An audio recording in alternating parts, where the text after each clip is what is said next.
Hi മക്കളെ, welcome back to learners. 10ാം ക്ലാസ്സിന്റെ കെമിസ്ട്രിയിലെ 4th chapter gas laws and mole കൺസെപ്റ്റിന്റെ ലെറ്റസ് എസ്എസ് ചോദ്യങ്ങളാണ് നമ്മൾ ചെയ്തുകൊണ്ടിരിക്കുന്നത്. അപ്പോൾ ഈ ചോദ്യങ്ങളെല്ലാം ചെയ്യുന്ന സമയത്ത് നമ്മൾ ഫസ്റ്റ് ക്വസ്റ്റിനും സെക്കൻഡ് ക്വസ്റ്റിനും ഒക്കെ ചെയ്തിരുന്നു അല്ലെ. ഫസ്റ്റ് ക്വസ്റ്റിനും സെക്കൻഡ് ക്വസ്റ്റിനും വളരെ സിമ്പിൾ ആയിരുന്നു.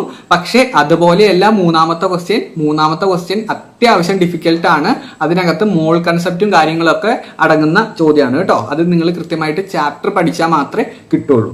ഓക്കെ, അപ്പൊ ക്വസ്റ്റ്യനിലേക്ക് കടക്കാം. ക്വസ്റ്റ്യൻ എന്ന് പറയുന്നത് a balanced equation of the reaction to produce ammonia is given. Ammonia ഉണ്ടാക്കുന്ന ഒരു റിയാക്ഷൻ ആണ് കൊടുത്തിട്ടുള്ളത്.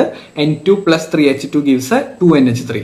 ഇതിനകത്ത് നമുക്ക് ഈ റിയാക്ഷൻ കിട്ടിക്കഴിഞ്ഞാൽ ഇതിനകത്തുള്ള മോൾസിന്റെ എണ്ണം കാണാനല്ലേ. അപ്പൊ ബാലൻസ്ഡ് ഇക്വേഷൻ ഇവിടെ തന്നിട്ടുണ്ട് അല്ലെ. ബാലൻസ്ഡ് ഇക്വേഷൻ എന്ന് പറയുന്നത് എത്രയാണ്? N2 + 3H2 gives 2NH3 എന്നാണ്. ഓക്കെ, ഇതിനകത്ത് മോളുകളുടെ എണ്ണം നിങ്ങളൊന്ന് പറഞ്ഞു നോക്കിയേ. N2 എന്ന് പറയുമ്പോൾ 1 മോളാണ് അല്ലെ. H2 എന്ന് പറയുമ്പോൾ 3 മോളാണ്. NH3 എന്ന് പറയുമ്പോൾ 2 മോളാണ്. അപ്പോൾ ഈ മോളിന്റെ റേഷ്യോ ഞാനൊന്ന് സിമ്പിൾ ആയിട്ട് എഴുതുകയാണ്.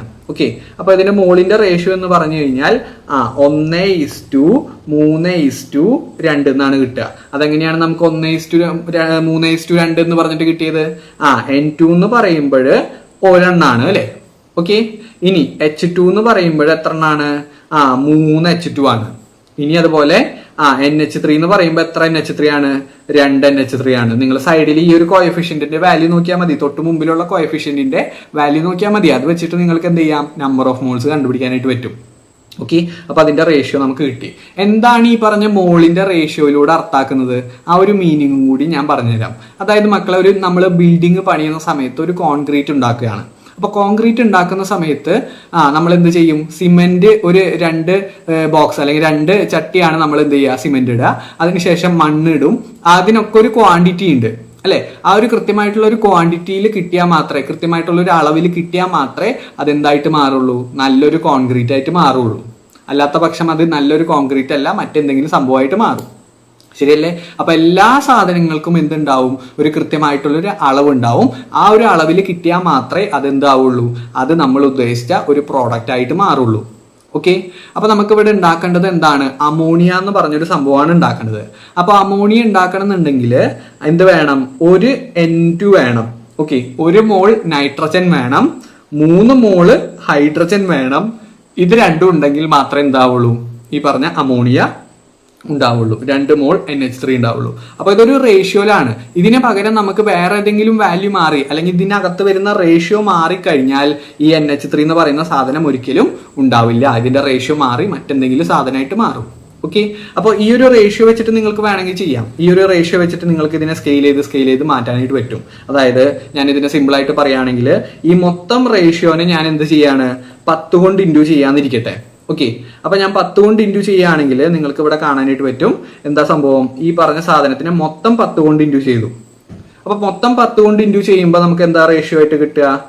10:2 അല്ലെ. 10:30:30. ശ്രദ്ധിക്കണം നിങ്ങൾ, 30:20. ഓക്കെ, അത് നമുക്ക് എങ്ങനെ കിട്ടിയത്? ഈ പറഞ്ഞ ചെറിയ റേഷ്യോന്, സിമ്പിൾ റേഷ്യോന് നമ്മൾ 10 കൊണ്ട് ഇൻഡ്യൂ ചെയ്തപ്പോഴാണ് നമുക്ക് വലിയ റേഷ്യോ കിട്ടിയത്. 10:30:20 എന്ന് കിട്ടിയത്. ഇത് ക്ലിയർ ആണല്ലോ ഞാൻ പറഞ്ഞത്? ഇത് ക്ലിയർ അല്ലെങ്കിലും കുഴപ്പമില്ല. ഞാൻ ജസ്റ്റ് അതിന്റെ ഒരു കൺസെപ്റ്റ് പറഞ്ഞു എന്ന് മാത്രം. പക്ഷെ സിമ്പിൾ റേഷ്യോ ഈ 1:3:2 എന്ന് പറയുന്ന സംഭവം നിങ്ങൾക്ക് എഴുതാനായിട്ട് അറിയണം. കാരണം SSLCക്ക് നമുക്ക് ഈ പറഞ്ഞ റേഷ്യോ വെച്ചിട്ടുള്ള ചോദ്യം ഉണ്ടാവും. ഓക്കെ, അപ്പൊ ഞാനിവിടെ ഫസ്റ്റ് ക്വസ്റ്റ്യനിലേക്ക് കിടക്കാണ്. First question, how many moles of hydrogen is required for 10 moles of nitrogen to react completely? അതായത് 10 മോൾ നൈട്രജന് റിയാക്ട് ചെയ്യണമെങ്കിൽ എത്ര മോൾ ഹൈഡ്രജൻ വേണം എന്നുള്ളതാണ് ചോദ്യം. അപ്പൊ മക്കളെ ഇവിടെ ശ്രദ്ധിക്കൂ, 1 മോൾ നൈട്രജൻ എന്ന് പറയുന്നത് ഞാൻ ഇതിൽ കൂടെ എഴുതുകയാണ്. ഈ ഒരു സിമ്പിൾ റേഷ്യോ വെച്ചിട്ട് എഴുതുകയാണ്. 1 മോൾ, ശ്രദ്ധിക്കണേ മക്കളെ, 1 മോൾ നൈട്രജൻ എന്ന് പറയുന്നത് റിയാക്ട് ചെയ്യാനായിട്ട് നമുക്ക് 3 മോൾ എന്ത് വേണം? 3 മോൾ ഹൈഡ്രജൻ വേണം. ഓക്കെ, ഇത് നമുക്ക് എവിടെന്നാ കിട്ടിയത്? നമുക്ക് ഈ ഇക്വേഷനിൽ തന്നിട്ടുള്ള ഒരു ഡാറ്റ ആണ് അല്ലെ. അതിൽ 1 നൈട്രജൻ ഉണ്ടെങ്കിൽ നമുക്ക് 3 ഹൈഡ്രജൻ വേണം എന്നുള്ളത് പറഞ്ഞു. അപ്പൊ 1 മോൾ നൈട്രജന് 3 മോൾ ഹൈഡ്രജൻ വേണം. ഓക്കെ, യെസ്, ക്ലിയർ ആണെന്ന് വിചാരിക്കുന്നു. 1 മോൾ നൈട്രജന് 3 മോൾ ഹൈഡ്രജൻ വേണം. അപ്പോൾ നമ്മുടെ ക്വസ്റ്റ്യനിൽ പറയുന്നത് 10 മോൾ നൈട്രജന് എത്ര മോൾ ഹൈഡ്രജൻ വേണം എന്നുള്ളതാണ് ചോദ്യം. അപ്പൊ 10 മോൾ ആക്കുക. അതായത് ഇതിനെ നമുക്ക് എന്ത് ചെയ്യണം? 10 മോളിലേക്ക് മാറ്റണം. അപ്പോ 10 മോളിലേക്ക് മാറ്റുക എന്ന് പറഞ്ഞു കഴിഞ്ഞാൽ 10 മോൾ 10 മോൾ നൈട്രജൻ എന്ന് പറയുന്നത് എത്രയാണ്? നമുക്ക് എത്ര ഹൈഡ്രജൻ ആണെന്നുള്ളതാണ് കണ്ടെത്തേണ്ടത്. അപ്പൊ മക്കളെ ഇവിടെ നിങ്ങളൊന്ന് നോക്കിയിട്ട് പറഞ്ഞേ, ഇവിടെ 1ഉം 3ഉം ആണ് അല്ലെ. അപ്പൊ അതിനെ നമ്മളൊക്കെ എന്ത് മാറ്റി? ഈ 1നെ 10ലേക്ക് മാറ്റി. 1നെ എങ്ങനെയാ നമ്മൾ 10ലേക്ക് മാറ്റിയത്? വെരി ഗുഡ്, ഇൻറ്റു 10 ചെയ്തു അല്ലെ. 1നെ 10ലേക്ക് മാറ്റി എന്ന് പറഞ്ഞാൽ ഇൻറ്റു 10 ചെയ്തു, ശരിയല്ലേ? അതുപോലെ നമ്മൾ 3നെ എന്താക്കി മാറ്റിയിട്ടുണ്ടാവും?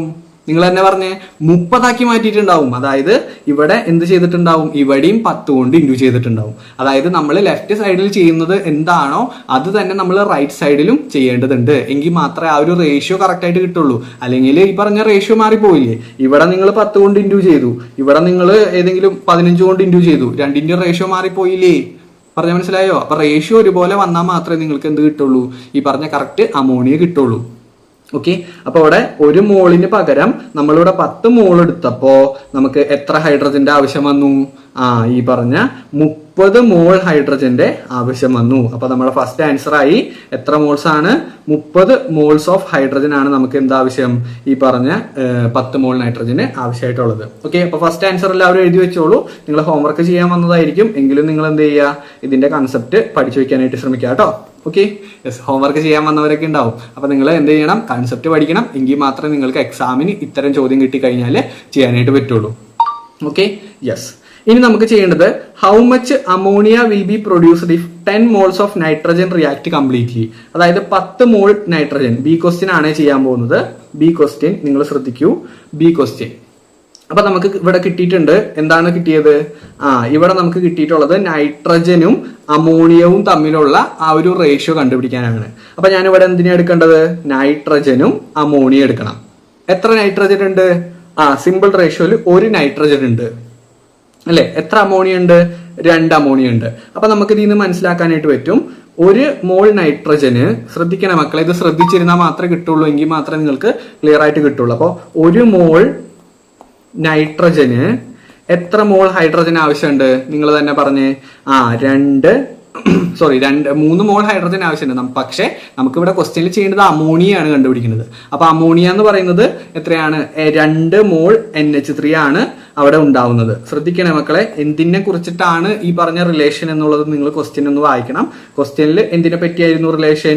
നൈട്രജനും അമോണിയയും തമ്മിലുള്ള ഈ പറഞ്ഞ റിലേഷൻ ആണ് കണ്ടുപിടിക്കേണ്ടത്. അപ്പോ നൈട്രജന്റെ എണ്ണവും നമ്മൾ നോക്കി, അതുപോലെ അമോണിയയുടെ എണ്ണവും നമ്മൾ നോക്കി. അപ്പൊ അതിൽ നിന്ന് നമുക്ക് മനസ്സിലായി 1 മോൾ നൈട്രജന് 2 മോൾ അമോണിയ വേണം. ഓക്കെ, പക്ഷെ നമ്മുടെ ക്വസ്റ്റ്യനിൽ കൊടുത്തിട്ടുള്ളത് 10 മോൾ നൈട്രജന് എത്ര മോൾ അമോണിയ വേണം എന്നുള്ളതാണ്. ശ്രദ്ധിക്കണേ, 10 മോൾ നൈട്രജന് എത്ര മോൾ അമോണിയ വേണം. അപ്പൊ നമ്മൾ എന്താ ചെയ്യേണ്ടത്? നമുക്ക് തന്നിട്ടുള്ള ഡാറ്റ ആദ്യം എടുത്തെഴുതുക. നമുക്ക് തന്നിട്ടുള്ളത് എന്താണ്? 10 മോൾ നൈട്രജന് എത്ര മോൾ അമോണിയ വേണം എന്നുള്ളതാണ് ചോദ്യം. ഓക്കെ, അപ്പൊ മക്കളെ നിങ്ങൾ തന്നെ പറഞ്ഞ് ഈ ഒരു റേഷ്യോ നമുക്ക് സിമ്പിൾ ആയിട്ട് ഫില്ല് ചെയ്താൽ മതി. അതായത് 1നെ എന്താക്കി? 10 മാറ്റി, അതുപോലെ 2നെ എന്താക്കിയിട്ടുണ്ടാവണം? 20 മാറ്റിയിട്ടുണ്ടാവണം. അതെങ്ങനെ നമുക്ക് കിട്ടിയത്? മോൾ കൺസെപ്റ്റ് കൃത്യമായിട്ട് പഠിക്കണം. അപ്പൊ 1 × 10 എന്ന് പറയുന്നതാണ് എന്ത്? ഈ പറഞ്ഞ നമുക്ക് 10 മോൾ നൈട്രജൻ കിട്ടിയത്. അതേ പ്രോസസ്സ് തന്നെ അപ്പുറത്തെ സൈഡിലും ചെയ്തിട്ടുണ്ടാവും. ഓക്കെ, അപ്പൊ 20 NH3 കിട്ടിയിട്ടുണ്ടാവും. അപ്പോൾ നമുക്ക് ഇവിടെ ആൻസർ കിട്ടി 20 മോൾ NH3 കിട്ടി. മനസ്സിലാവാത്തവരുണ്ടെങ്കിൽ 2, 3, 4 തവണയൊക്കെ നിങ്ങൾ കാണണം. എങ്കിൽ മാത്രമേ നിങ്ങൾക്ക് എന്ത് ചെയ്യുള്ളൂ? ഈ ഒരു മോൾ കൺസെപ്റ്റ് കിട്ടുള്ളൂ. കാരണം ഇത്രയും ടഫ് ടോപ്പിക്കാണ്. കുറച്ച് സിമ്പിളാക്കി പറയാൻ ശ്രമിച്ചാൽ പോലും അതെന്ത് ചെയ്യില്ല, അത്ര കാര്യമായിട്ട് നിങ്ങൾക്ക് ക്ലിയർ ആവില്ല. പക്ഷെ എന്ത് ചെയ്യണം? നിങ്ങൾ തന്നെ സ്വയം ചോദ്യങ്ങൾ ചെയ്ത് പഠിക്കുക. അതാണ് മോൾ കൺസെപ്റ്റിന്റെ പ്രത്യേകത. മോൾ കൺസെപ്റ്റ് നിങ്ങൾ സ്വയം ഒരു നോട്ട്ബുക്കും അതുപോലെ ടെക്സ്റ്റ് ബുക്കും എടുത്തിട്ട് അതിന്റെ ചോദ്യങ്ങൾ ചെയ്യുക. എന്തെങ്കിലും സംശയം ഉണ്ടെങ്കിൽ നിങ്ങൾക്ക് എന്ത് ചെയ്യാം? ഈ പറഞ്ഞ ചാനലിൽ വന്നിട്ട് നിങ്ങൾക്ക് ചോദിക്കാം. ഞാൻ ഏത് വീഡിയോന്റെ താഴെ നിങ്ങൾ ഡൗട്ട് ചോദിച്ചാലും എന്ത് ചെയ്യുന്നുണ്ടാവും? മറുപടി ആയിട്ട് പറയുന്നുണ്ടാവും. Okay, yes. അപ്പൊ നമുക്ക് ഇവിടെ കിട്ടി എത്ര മോൾ അമോണിയ എന്ന് കിട്ടി? 20 മോൾ അമോണിയ എന്ന് കിട്ടി. മനസ്സിലാവാത്തവർ ഞാൻ വീണ്ടും പറയാണ്, മനസ്സിലാവാത്തവർ കൃത്യമായിട്ട് കാണണം. കാരണം നമ്മുടെ SSLC പരീക്ഷയ്ക്ക് ചോദിക്കാൻ പോകുന്ന ഒരു one of the important question ആയിരിക്കും ഈ പറഞ്ഞ അമോണിയയുമായി ബന്ധപ്പെട്ട ഈ പറഞ്ഞ റേഷ്യോ നമ്മൾ പറയുന്നത്. ഓക്കെ, ഇത് നിങ്ങൾ ഇതേ സാധനം തന്നെ നിങ്ങൾ +1 +2 ഒക്കെ ഇതിന്റെ അതേ ലെവലിലുള്ള സാധനങ്ങൾ പഠിക്കും. കുറച്ച് ബുദ്ധിമുട്ടാണ്, എങ്കിലും നിങ്ങൾ മനസ്സിരുത്തി ഒന്ന് പഠിക്കാനായിട്ട് ശ്രമിക്കുക കേട്ടോ. Okay, so thank you, by.